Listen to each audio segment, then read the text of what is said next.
Penyanyi Ashanty menangis saat proposal disertasi yang diajukan diterima dan mendapat nilai A.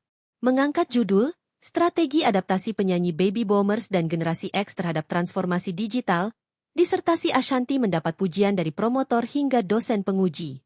Ashanty bahkan mendapat nilai A atau 8,8 untuk proposal yang diajukan. Mendengar dirinya dinyatakan lulus ujian proposal dengan nilai A, Ashanty tak bisa menutupi rasa bahagia dan spontan menangis. Aku nangis. Kenapa nangis ya?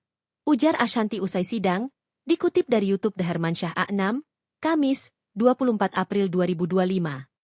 Diakui Ashanty, dirinya merasa lega karena setidaknya satu langkah sudah dilewati untuk menyelesaikan pendidikan S3.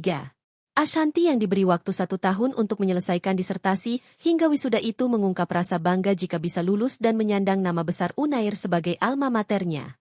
Terlepas nama besar universitas, Ashanty juga merasa bangga pada dirinya sendiri yang mampu menyelesaikan proposal di tengah kesibukan sebagai pengusaha dan artis.